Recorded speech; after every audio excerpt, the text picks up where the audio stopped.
ठीक है बॉस, रब्ते में रहना। मैंने हुनकारा भरने पर इक्तिफा किया और नजरें जानी पहचानी मर्सिडीज पर गाड़ दी। सुबह रवि से चलती हुई 3 गाड़ियां पार्किंग के अंदर दाखिल हुई। पार्किंग काफी वसी थी। ड्राइवर ने मर्सिडीज शुमाली चानी मोड़ कर रिवर्स करके जनूबी कोने में लगाई, यूं कि कार के बोनट का रुख शुमाली चाने हो गया। जिधर मैं मौजूद था जीपें मगरबी कोने की तरफ बढ़ी। ड्राइवरों ने जीपें घुमाकर उनकी पुश्त मगरब की तरफ करते हुए बोनट का रुख मशरिक की जानिब कर दिया था। मर्सिडीज के रुकते ही मुझे नज्जू की आवाज सुनाई दी। बस मैं करीब जा रहा हूँ, तैयार रहना। परी के बाहर निकलते ही मैं काम कर जाऊंगा। उसे हदायत देते हुए मैंने मुहाफिज पर शस्त्र बांध ली। दरवाजा खोलकर उस रात से बाहर निकला और अकबी सीट का दरवाजा खोल दिया। परमा ने नजाकत से पांव बाहर धरा। मुहाफिज ने एक तरफ होकर परमा को गुजरने का रास्ता दिया। तब उसका चेहरा मेरी जानिब था। मैंने उसके दाएं कंधे पर शस्त्र साधी हुई थी, क्योंकि एक तो परमा उसके बाएं चाने में मौजूद थी। यूं परमा को गोली लगने का खतरा बिल्कुल नहीं था। दूसरा दायां हाथ नाकारा हो जाने पर वो मुजाहमत के काबिल नहीं रहता। जैसे ही मुहाफिज की हरकत रुकी मैंने लबलबी दबा दी। 700 मीटर के फासले पर एसरवन की ताकतवर गोली ने उसे कोहलुओं के बल गिरने पर मजबूर कर दिया था। परमा के होंठों से तेज चीख निकली थी। मैं फौरन मुहाफिजों की जीप की तरफ मुतवज्जा हुआ। सबसे पहले 2 मुहाफिज जीप से उतरकर उस तरफ भागे, मगर दोनों 3-4 कदम से ज्यादा न ले सके और अपनी अपनी रान पर हाथ रखते हुए लंबे लेट गए थे। इनके पीछे एक और मुहाफिज ने भी फर्शनासी की कोशिश की। अगली गोली ने उसकी रान में शगाफ डाल दिया था। गोली की एक खासियत ये होती है कि जिस जानिब से अंदर घुसती है वहां बिल्कुल छोटा सा सुराख होता है, मगर जब दूसरी जानिब से निकलती है तो गोश्त फाड़ कर चौड़ा शगाफ छोड़ जाती है और मजरूब अजू का काफी गोश्त साथ ले जाती है। तीसरे आदमी के गिरते ही बाकी मुहाफिजों ने गाड़ी में पनाह ले ली थी। इस दौरान नज्जू और उसका साथी उनके करीब पहुंच गए थे। पार्किंग में मौजूद लोगों में अफरा तफरी मच गई थी और जिसका जिधर मुंह उठा भाग पड़ा था। परमा का ड्राइवर बाहर निकला। परमा मुहाफिज के पास ही शस्त्र खड़ी थी। नज्जू ने एकदम परमा के बाजू पर गिरफ्त जमाई और चिल्लाया, प्लीज मिस, कार के अंदर हो जाओ, गोलियां चल रही हैं। जी भाई। वो हकला गई थी और इसी वक्त मेरी राइफल ने 5वीं गोली उगली और मुहाफिज को संभालने वाला ड्राइवर कोहले पर गोली खाकर उसके ऊपर ही ऊंधे मुंह गिर पड़ा। यहां से निकलना पड़ेगा वरना राजकुमारी मारी जाएगी, नज्जू पुरतशवीश आवाज में कहता हुआ अकबी नशिस्त पर परमा के साथ बैठा, जबकि उसके साथी ने ड्राइविंग सीट संभाली थी। तो कौन है आप? परमा हकला गई थी। फिक्र ना करो, हम आपको बचाने आए हैं। नज्जू ने उसे तसल्ली देना चाहिए। इस दौरान उसके साथी ने कार स्टार्ट करके आगे बढ़ा दी थी। कार रोको, हमारे मुहाफिज मौजूद हैं, हम तुम्हें नहीं पहचानते, मदद कोई है? परमा की तेज आवाज उभरी और फिर की आवाज आई, जैसे परमा के होंठों पर कुछ रखा गया हो। नज्जू की शरारती आवाज उभरी, ले बास, आपकी शहजादी को अपनी जराब सुंघा दी, अब 1 हफ्ते तक आंख नहीं खोलेगी। यकीनन उसने परमा को नशा आवर दवा सुंघाई थी या गर्दन की रग वगैरह दबाकर बेहोश किया था। फिर भी मैंने झिड़कना जरूरी समझा। तुर्फ फिटे मुंह तेरा। इसे कहते हुए मैंने शस्त्र जीपों पर मरकूज कर दी। जीप ड्राइवरों ने कार का पीछा करने की कोशिश की थी। जीप का पहिया घूमते ही मैंने मुसलसल 2 बार लबलबी दबाई। टायर पटने के धमाके मुझे भी सुनाई दिए थे। एक मुहाफिज तेजी दिखाते हुए एक मोटरसाइकिल सवार के करीब हुआ जो वहां से भागने की तगोदो में था। उसे नीचे गिराकर मुहाफिज ने मोटरसाइकिल छीनी और सवार हुआ, मगर आगे बढ़ने से पहले गोली उसके बाजू के आर पार हो गई थी। गोली खाकर वो नीचे गिर गया था। उसके बाद किसी भी मुहाफिज को तेजी दिखाने की हिम्मत नहीं हुई थी। इन बेवकूफों को इल्म नहीं था कि SS के निशाने पर थे। इनकी खुशकिस्मती थी कि मैंने इनके सरों में रोशनदान नहीं खोले थे। परमा की कार पार्किंग गेट से निकलकर तवील रविश पर तुड़ रही थी। मुहाफिजों ने आड़ में रहते हुए हवाई फायरिंग शुरू कर दी। इसके अलावा फर्शनाजी का उन्हें कोई तरीका समझ में नहीं आया था। मेरी गोलियों की आवाज नहीं आ रही थी, सिर्फ नतीजा सामने आ रहा था और पार्किंग से बाहर लोगों को खतरे का एहसास नहीं था। लेकिन जो ही परमा के मुहाफिजों ने हवाई फायरिंग शुरू की, हर तरफ सरसहमगी फैल गई थी। परमा की कार जो ही सड़क पर चढ़ी, मैंने राब्ता मुनक़ता किया और SR1 को खोलकर बैग में मुंतकिल करने लगा। इसमें 2 मिनट से ज्यादा खर्च नहीं हुए थे। तीसरे मिनट के आगाज में बैग पुश पर लटकाकर मैं टैंकी से उतर रहा था। छत के दरवाजे तक मैं भागते हुए पहुंचा। सीढ़ी नीचे लटकाते हुए मुझे 3 आदमी नीचे खड़े नजर आए। वो गालबन सीढ़ी के गायब होने पर तबसरा कर रहे थे। मुझे देखते ही हैरान रह गए थे। कौन हो ए? ऊपर क्या कर रहे थे? सीढ़ी क्यों उठाई? तीनों के होंठों से एक साथ 3 मुख्तलिफ सवाल बरामद हुए। लहजा काफी सख्त और अंदाज बाज पुरस वाला था। मैं जवाब दिए बगैर नीचे उतरने लगा। ये देखा भाला तो नहीं लगता? मुझे खामोश पाकर एक बाकियों से तस्दीक चाहने लगा। इनके जवाब से पहले मैं नीचे उतर चुका था। कदम फर्श पर धड़ते ही मेरा दायां हाथ जेब में दाखिल हुआ और वापसी पर उसमें साइलेंसर लगा पिस्तौल मौजूद था। इनके जारहाना तेवर और तुर्शी तुंदी एकदम हवा हो गई थी निस्बतन बड़ी उम्र वाला हकला, बब भाई तो साहब क्षमा चाहते हैं, शायद आपको हमारा पूछना बुरा लगा। मेरे अपने फ्लैट में पहुंचने तक कोई भी यहाँ से हिला तो नतीजे का जिम्मेदार खुद होगा। इन्हें धमकाते हुए भी मैंने रुकने की कोशिश नहीं की थी। सीढ़ियों के करीब पहुंचते ही एक कदम में दो दो तीन तीन सीढ़ियां अबूर करते हुए मैं नीचे उतरने लगा। लोगों की आमदो रफ्त जारी थी। काफी लोगों ने मुझे हैर से देखा था, लेकिन मैंने तवज्जो दिए बगैर रफ्तार में कमी ना आने थी। नीचे उतरकर मैं तेज कदमों से चल पड़ा। बैग को डिग्गी में मुंतकिल करके मैंने ड्राइविंग सीट संभाली। थोड़ी देर बाद मैं ट्रैफिक के हजूम में शामिल हो चुका था। नज्जू की रहाइश तक मैं तेज रफ्तारी से पहुंचा था। उसकी बहुत ज्यादा यकीन दहानी के बावजूद मैं उसे ज्यादा देर परमा के साथ अकेला नहीं छोड़ सकता था। कार को मखसूस जगह पार करके जब खोली के दरवाजे के सामने पहुंचा, तभी अंदर से परमा की हल्की सी चीख सुनाई दी थी। मैंने बेताबी से दरवाजा खटखटाया। मिनट भर बाद ही दरवाजा खुल गया था। खोलने वाला नज्जू का साथी जिमी था। लड़की क्यों चीख रही है, दुरुस्त अंदाज में कहते हुए मैं अंदर दाखिल हुआ। जिमी ने बेनियाजी से कहा, नज्जू उस्ताद ने थप्पड़ मारा है। मैं उसकी बात सुनने तक मुख्तसर सहन अबूर कर चुका था। परमा गाल पर हाथ रख के हल्की हल्की सिसकें लेते हुए रो रही थी। मैंने इस्तफसार के बगैर ही हाथ घुमाया। चटाक की जोरदार आवाज से कमरा गूंज उठा था। नज्जू गाल पर हाथ रखते हुए 2-3 कदम लड़खड़ा कर पीछे हटा था। मैं गुराया कहा था कि लड़की को हल्की से खराश में ना पहुंचे। तुम्हारी ये जुर्रत? रत्नेश ने पिस्तौल निकाल कर था ना। नहीं रत्नेश, नज्जू ने उसे रोका, लेकिन इस दौरान मैं पिस्तौल निकाल कर लबलबी दबा चुका था। इतनी तेजी से चलने वाली गोली भी उसके पिस्तौल पर लगी थी। उफ करते हुए उसने हाथ बगल में दबा लिया था। मैंने पिस्तौल का रुख जिमी की तरफ करते हुए धाड़ा, तमाम हाथ उठा लो वरना तुम्हें धरती से उठाने लगा हूं। बस इतना गुस्सा करने की जरूरत नहीं। मुझे ठंडा करने की कोशिश करते हुए नज्जू अपने साथियों पर चिल्ला, रत्नीश होश में रहकर काम किया करो, गलती हुई उस्ताद। रत्नीश ने एतराफ करने में देर नहीं लगाई थी। नज्जू ने खफके भर लहजा में एहतजाज किया, यार पूछ तो लो, मारा क्यों है? मैं बेपरवाही से बोला, ये कोई मानी नहीं रखता, तुम्हें तंबीह की थी। इसके खिलाफ वर्जी करने पर थप्पड़ तो मामूली बात है, मैं गोली चलाने का भी इस्तेहकाक रखता था। सॉरी राजकुमारी, इनसे गलती हुई और बेफिक्र रहो, आप यहाँ बिल्कुल महफूज हो। आप राजा है ना? वो मेरी आवाज और अंदाज से पहचान गई थी, वरना मेरी शक्ल काफी बदली हुई थी। हाँ, अस्बात में सर हिलाते हुए मैंने जेब से नोटों की गड्डी निकाल कर नज्जू की तरफ फेंकी। शाबाश, अच्छा काम हो गया। नज्जू ने गाल पर हाथ फेरते हुए तंजिया अंदाज में कहा, आपने भी, गलती तुम्हारी है। वो मुझसे अंदाज में बोला, नज्जू तो पैदा ही गलत हुआ है। 2 लाख की दूसरी गड्डी पाकर उसके लहजे में खफकी और रंजिश दूर हो गई थी। कमबख्त नोटों का नशा ही ऐसा मदहोश कुन है कि अच्छाई बुराई की तमीज और गैरत और खुददारी पर अमल मुश्किल कर देता है। मेरे पास रविंद्र मित्रा और डॉक्टर देवाशीष से हासिल की हुई बड़ी रकम मौजूद थी और वो मैंने इन्हीं मकासद में इस्तेमाल की थी। मुझे जाना होगा, नुक्कड़ पर मेरी कार खड़ी है, यहाँ ले आओ। मैंने चाबी नज्जू की तरफ उछाली। ठीक है बास। चाबी पकड़ता हुआ वो बाहर निकल गया था। परमा ने झिझक तो पूछा, हमें क्यों अगवा किया? मैंने कहा, आपकी बेहतरी के लिए, पाप की जान को खतरा था। उसका लहजा गुलगेर हुआ। क्या लगता है हम यकीन कर लेंगे? मैंने हल्की सी धोखादही जायज जानी थी। तफसील बताने का वक्त नहीं, मुझे थोड़ी सी मोहलत दो। अगर खुद को सच्चा साबित न कर सका तो आपको छोड़ दूंगा। पहले भी तो छोड़ दिया था। वो साफ गोई से बोली, ग्रैंडपा के कातिल पर एतबार करने की हमाकत हम नहीं कर सकते। दुरुस्त कहा। तकरार में उलझे बगैर मैंने जेब से बेहोश करने वाला स्प्रे निकाला और सांस रोकते हुए उसके चेहरे पर हल्का सा स्प्रे कर दिया। आंखों में हैरानी भरे वो लहराते हुए पीछे को गिर गई थी। फिलहाल उस पर एतबार नहीं किया जा सकता था। इसके हाथ पांव बांध कर मुंह पर टेप चिपका दी थी। हार्न की आवाज सुनकर मैंने उसे बाहों में भरा और जिमी को कार की डिग्गी खोलने का कहा। वो इस बात में सर हिलाते हुए मेरे आगे आगे भाग पड़ा। दाखिली दरवाजे से निकलने से पहले मैंने गली में झांकना जरूरी समझा था। 3-4 आदमी सड़क की तरफ रवाना थे, लेकिन इनकी हमारी तरफ पीठ थी, इसलिए मैंने सुरात से बाहर निकलकर परमा को डिग्गी में मुंतकिल कर दिया। नजू ने कहा, बास इसका पर्स भी साथ लेते जाओ। साथ ही अपने साथी को इशारा किया तो भागकर परमा के शोल्डर बैग लिया। नजू और उसके दोनों साथियों से अलविदाई मुसाफा करके मैंने एक बार फिर शुक्रिया कहा और वहां से निकला। मेरे दिमाग में कोई मुनासिब ठिकाना नहीं था। विश्वास सिंह की तरफ भी मैं फिलहाल नहीं जाना चाहता था, क्योंकि मामला गर्म था और विघ्नेश शुक्ला के बंदों और एजेंसियों ने परमा की तलाश में पहली फुर्सत में मेरे हमदर्दों के ठिकानों पर धावा बोलना था। मुंबई से निकलने वाले रास्तों की भी निगरानी बढ़ाने का इंतजाम करना था, इसलिए चंद दिन कहीं चुप कर रहना मुनासिब था। परमा के दोबारा हसूल के बाद उसे दोबारा खोने का हौसला मुझ में नहीं था। जहां इतना इंतजार किया था वहीं चंद दिन किसी महफूज कमीनगाह में गुजारना इतना मुश्किल ना होता, लेकिन परमा छिन जाती तो बहुत बड़ी मुसीबत बन जाती।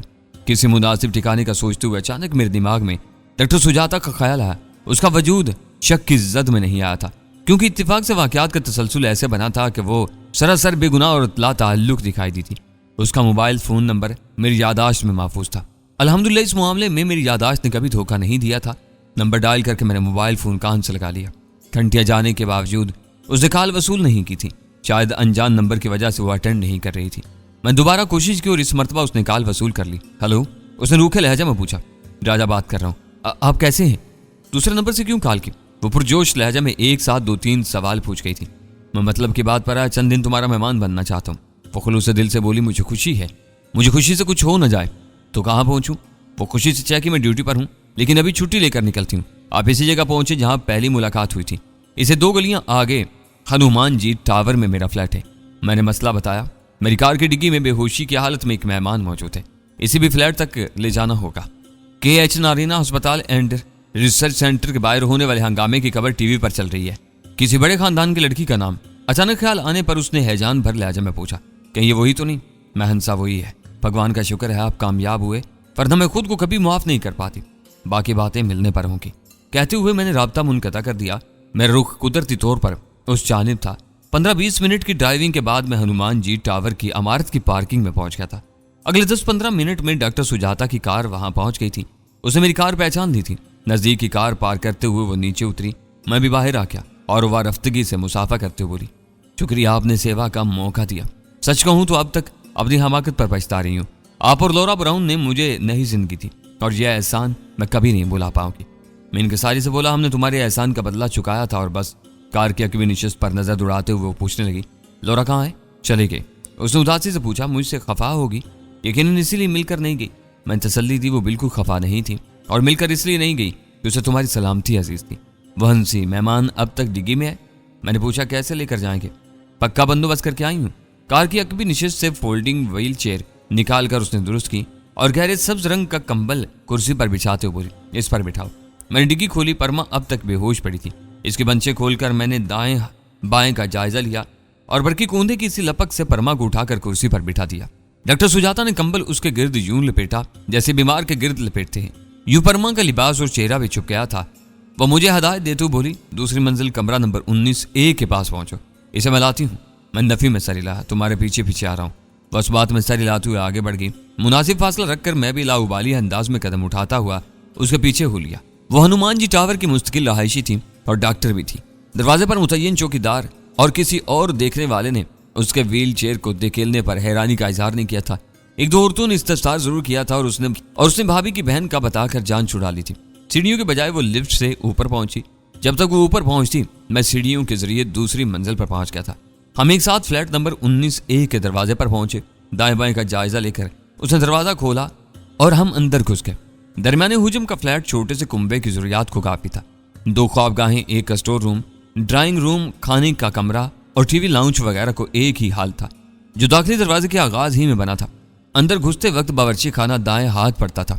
इसका हुजम छोटा था मगर सामान के रैक इस तरतीब से बने थे कि मसला नहीं होता था। दरवाजा कुफल करके वो एक कमरे की तरफ बढ़ी। वो दरमियाने हुजम की ख्वाबगाह थी। इसमें खिड़की मौजूद नहीं थी, इसलिए मुझे पसंद आई थी क्योंकि परमा को जकड़ कर रखना मुझे अच्छा नहीं लगता था। हम दोनों ने मिलकर उसे कुर्सी से बेड पर मुंतकिल किया। सुजाता ने उसके जूते उतार कर कंबल उड़ाया और हम बाहर आ गए। मैंने दरवाजा बाहर से कुंडी कर दिया था कि जरा सी बेहतियाती नाकाबिल इतलाफी नुकसान पहुंचा सकती थी। ड्राइंग रूम में पहुंचकर डॉक्टर सुजाता मेरी तरफ मुतवज्जा हुई। चाय या कॉफी? मैं बेतकल्फी से बोला, खाना खाऊंगा। दूसरे सोफे पर नशिस्त संभालते हुए उसने पूछा, क्या खाना पसंद करोगे? मैंने इंतखाब की जिम्मेदारी उसी पर डाली। कोई भी हलाल खाना चल जाएगा। वो करीबी होटल का नंबर मिलाकर पुरतकल्लुफ खाने का आर्डर नोट करवाने लगी। अपने फ्लैट का नंबर बताकर उसने राब्ता मुनक़ता किया और मेरी तरफ मुतवज्जा होते हुए मुतबस्सम हुई। अब इस लड़की का कसूर भी बता दो कि जिसे आप जैसे आदमी ने खबस बेजा में रखा हुआ है। मैं थका थका लाजम बोला, काफी लंबी कहानी है डॉक्टर। मुख्तसर ये कि मैंने लड़की के फायदे को इसे अगवा किया है, वरना 2-3 दिनों के अंदर इस पर जानलेवा हमला होने वाला था। वो तदब्बुर से बोली, ये इतला इसके घर वालों तक पहुंचाना काफी होता। एक जवान लड़की को अगवा करने से उसकी जिंदगी बहुत से सवालात और उसका किरदार शुबहात की जद में आ जाता है। मैं जोमानी लाजम बोला, जिसे खतरा ही उसके घर वालों से हो तो? उसने मुंह बसोरा। बेहतर होगा आप सारी तफसील बताएं, वरना मेरे दिमाग को खुद साख्ता शकूक से लड़ने को हरदर्मी का रास्ता इख्तियार करना पड़ेगा। मैंने इख्तिसार को मद्देनजर रखते हुए जरूरी बातों से पर्दा उठा दिया ताकि उसके शुबहात का कला कमा हो, वरना वो मुझसे बहुत अकीदत रखने लगी थी और बाइद न था कि आइडियल का ऐसा फेल उसे उलझन में मुब्तला कर देता। वो पुरअतमाद लाजम बोली, जानती थी मैंने आपका जो खाका बनाया हुआ है आप इसके बरअक्स हो ही नहीं सकते। दरवाजे की घंटी सुनकर मैं ख्वाबगाह में चला गया था। डॉक्टर सुजाता ने खाना वसूल करके बिल अदा किया और दरवाजा बंद कर दिया। परमा के लिए खाना अलायदा करके हम इकट्ठे खाने लगे। खाने के बाद डॉक्टर सुजाता बावर्ची खाने में काफी बनाने घुस गई थी। मैंने टीवी लगाने को रिमोट उठाया, मगर इसी वक्त ख्वाबगाह का दरवाजा बजने लगा। यकीनन परमा को होश आ गया था। रिमोट वापस रखकर मैं ख्वाबगाह की तरफ बढ़ गया। दरवाजा खोलने पर वो सामने ही नजर आई। आंखों में बरहमी और दुरुस्ती लिए मुझे घूर रही थी। मैं खुशदिली से मुस्कुराया, आप जाग गई राजकुमारी।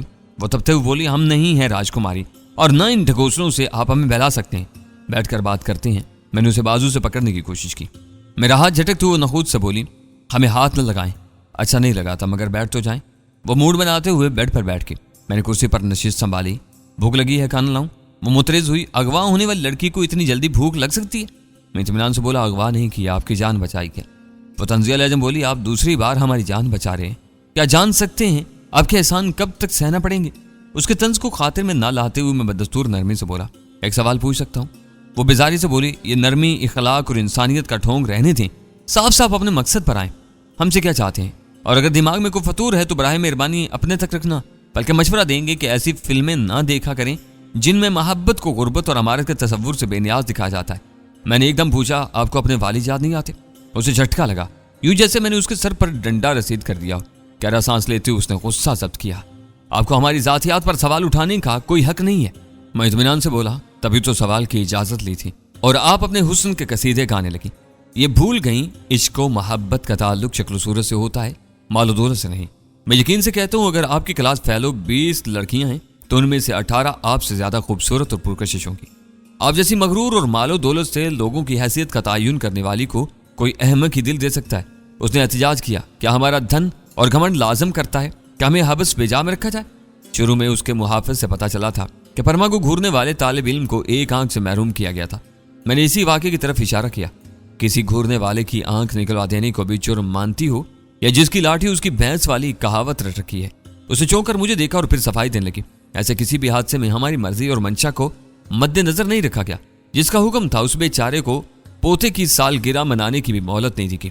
मैंने कहा, खैर ये वजह तो नहीं थी, उसे तो कत्ल के बदले कत्ल होना पड़ा। आपको किसने जज बनाया है कि लोगों पर फर्द जुर्म आयद करके न सिर्फ सजा सुना रहे हो बल्कि सफाई का मौका दिए बगैर अमल दरामद भी कर रहे हो?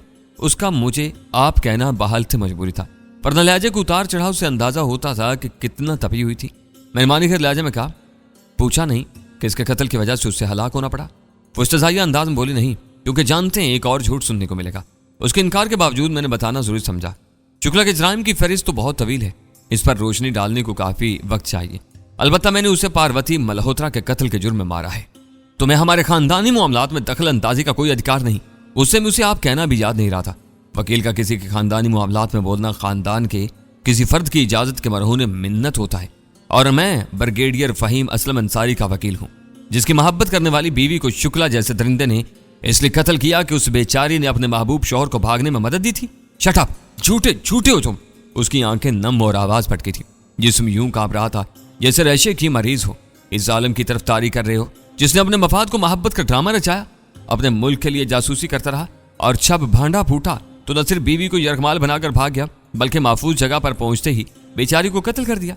ग्रैंड पास से दुश्मनी थी, उसकी बेगुनाह मासूम बेटी का क्या कसूर था? हमारा क्या कसूर था कि हमें माँ की चपकत और मोहब्बत से महरूम कर दिया? कहानी तो शुक्ला ने अच्छी खड़ी है। आखिर पाकिस्तानी जासूस को अजियत देना तो बनता था। सालम ने उसकी बीवी को कत्ल करते वक्त इतना भी ना सोचा कि अपनी बेटी का खात्मा कर रहे हैं, क्योंकि खबीस अच्छी तरह जानता था पार्वती ज्यादा अरसे अपने महबूब शौहर से दूर न रहती और जल्द ही वो वक्त आना था कि अपनी बेटी को साथ लेकर पाकिस्तान का रुख करने पर मजबूर हो जाती। वो बिफरते हुए भागी और करीब पहुंचते ही मुझे गिरबान से पकड़ कर चिल्लाई, हम तुम्हें जान से मार देंगे। झूठे, तुम सारे पाकिस्तानी वैशी तरिंदे होते हो। झूठी मकार दहशतगर्द कौम एक बाप पर उसकी बेटी के कत्ल का इल्जाम लगाते हुए तुम्हें शर्म व हया नहीं आते, और उसकी वकालत करते हो जिसमें बेटी से बात करने और उसका सामना करने की जुर्रत नहीं है, जो बुज़दिलों की तरह पाकिस्तान में छुपा है। मैंने गिरबान छुड़ाने की कोशिश ना की, क्योंकि उसके जज्बात और गुस्सा मेरे लिए ना था, ना वो शुक्ला के कत्ल पर सीख पा थी। उसकी हालत तो हैरानी और लाइल्मी की गहरी खाई में गिरने वाले उस शख्स की सी थी जो ना तहत तक पहुंच पाया था और ना उसके हाथ में खाई का कोई किनारा आ रहा था कि उसे पकड़ कर गिरने से बच सके। आप भी एक मोहब्बत करने वाले शौहर पर उसकी महबूब बीवी के कत्ल का इल्जाम उसके दुश्मन के कहने पर धर रही हैं और बेटी से सामना ना करने की तोहमत लगा रही हैं।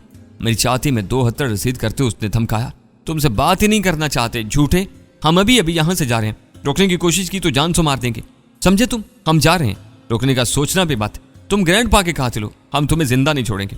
चेहरे को हाथों से ढांपते हुए बेड पर बैठकर हिचके लेकर रोने लगी। उसने बाहर जाने की कोशिश नहीं की थी, मैंने उसे रोने दिया। जज्बात को काबू करने का सबसे बेहतरीन तरीका आंसू बहाना है। आंखों से नमकीन पानी का खरूज बहुत से सदमात और अज़ियतों और परेशानियों को बहा कर ले जाता है। यह कम अज कम इंसान में उन मसाइल का सामना करने का हौसला भर देता है। उसकी सिचकियों में कमी आते ही मैंने गुफ्तगू आगे बढ़ाई। क्या बाप के भागने के बाद कभी इनसे राब्ते की हिम्मत की? कभी इनसे जवाब जानने की कोशिश या बाज पुरुष का हौसला किया? चेहरे से हाथ हटाते हुए वो धाड़ी, क्या वो इस काबिल था कि बात करते? गाल आंसू से गीले हो गए थे, लेकिन आंखों के चश्मे खुश्क नहीं हो रहे थे।